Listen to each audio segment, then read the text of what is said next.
Hola, soy Dionisio Lorenzo y continúo con los vídeos de bioquímica metabólica. Estos vídeos son de la asignatura de Bioquímica 2 del grado en Nutrición Humana y Dietética de la Universidad Fernando Pessoa, Canarias.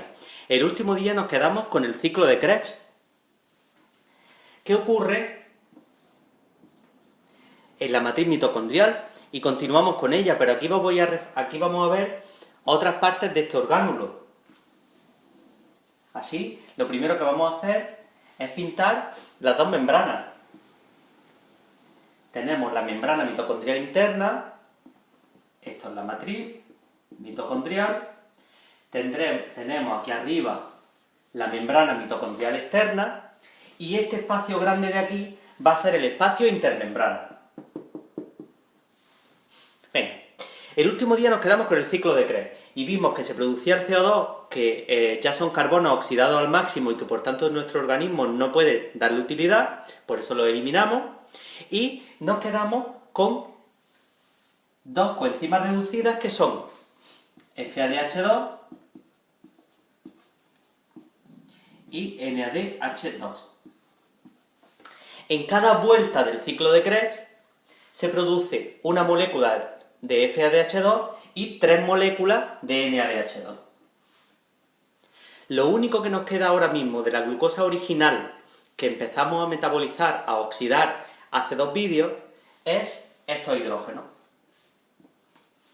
que van a ser cedidos a una estructura que se llama cadena de transporte de electrones. Una acumulación de estructuras. Es la coordinación de 4 complejos. Complejo 1, complejo 2,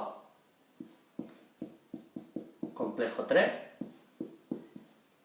complejo 4, nombrado siempre en números romanos.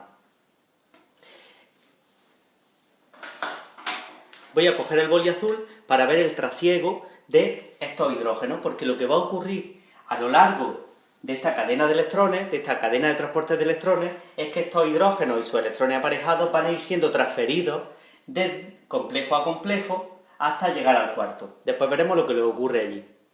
Por tanto, estas moléculas de NADH2 van a funcionar como un transportador de hidrógeno. Van a ceder los complejos 1, quedando a ellos como NAD, con un más, con carga positiva, ya sin los hidrógenos, y volverá a Krebs a por sus otros 2 hidrógenos, y así funciona, de transportador. Del complejo 1 al complejo 2, los hidrógenos y los electrones son transportados por una molécula que se llama quinona o ubiquinona. Esta ubiquinona va a coger los hidrógenos del complejo 1, donde los dejó el NADH2, y se convierte ella en QH2, y aquí lleva los hidrógenos. Los cede al complejo 2, se queda sin ellos y vuelve al 1 por más. Entre el complejo 2 y el complejo 3 tenemos otra ubiquinona que hace exactamente lo mismo que la anterior. Y del complejo 3 al complejo 4, la molécula que los transporta es el citocromo C. Estos hidrógenos, cuando llegan al complejo 4, aquí van a ser captados por una molécula de oxígeno. Si respetamos la estequiometría, sería media molécula de oxígeno para cada 2 hidrógenos que llegan. Esto es lo que se llama respiración celular, y es la respiración verdadera de nuestro organismo. A lo que solemos llamar respiración, realmente es ventilación pulmonar, pero eso es de otra asignatura.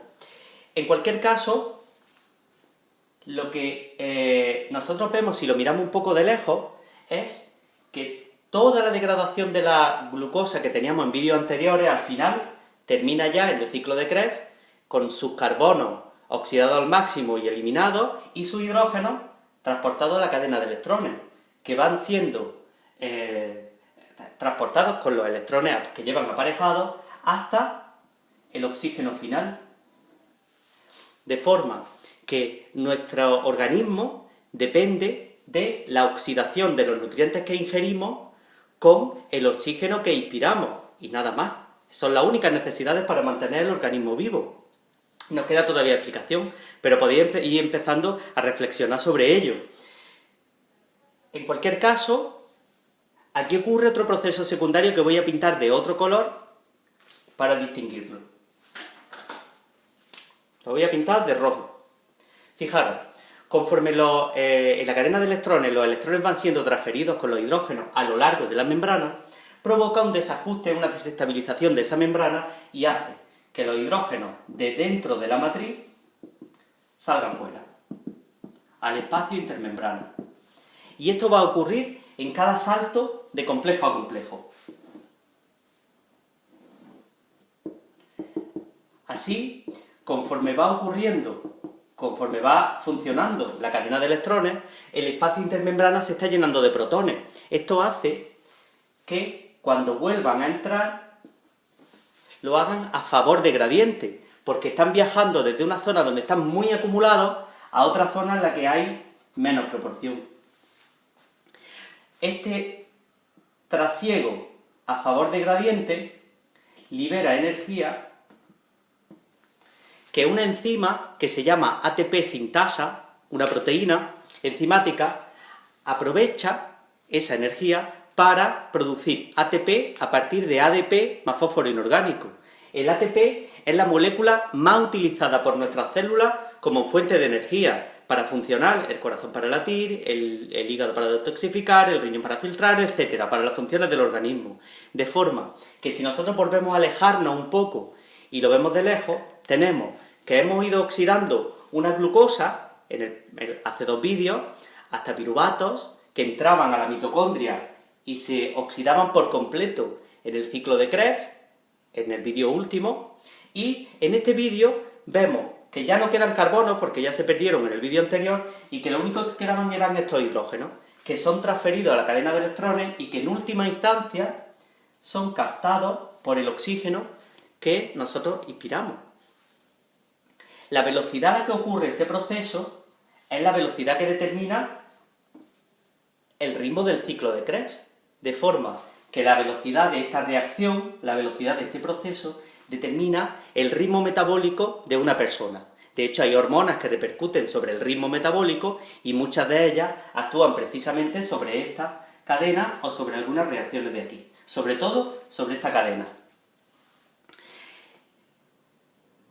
Y si lo miramos un poco más de lejos y de manera coordinada, tenemos que nuestro metabolismo, nuestro organismo, se basa en la obtención de energía que se libera cuando se corrige un desajuste provocado por esta cadena, este transporte de electrones e hidrógeno.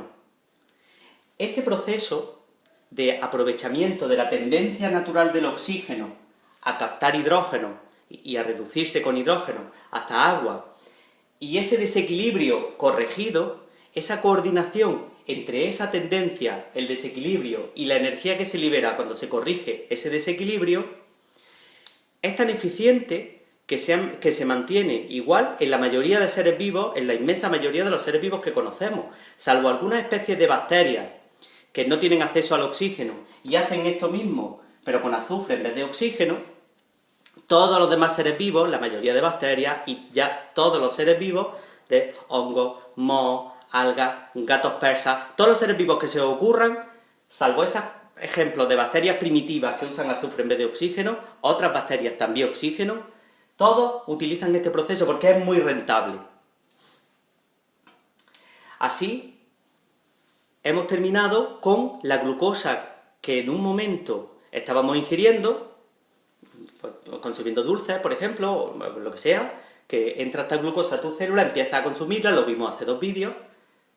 En el vídeo pasado continuábamos oxidándola, y en este vídeo ya terminamos con lo último que nos quedaba de esa glucosa, que es esos hidrógenos que al final reaccionan con el oxígeno que inspiramos, y esta es la necesidad de oxígeno que tiene nuestro organismo, y en ello se provoca un desajuste que libera energía y que esa energía es aprovechada por una enzima, por una proteína enzimática, para fabricar una molécula, el ATP, que es la que utiliza la mayoría de células de tu organismo para funcionar. Este vídeo es un complemento a la clase del último día. En cualquier caso, en la siguiente clase podéis plantearme las dudas que queráis. Si no sois alumnos míos, podéis preguntármelo abajo en los comentarios o en la caja. Si os ha gustado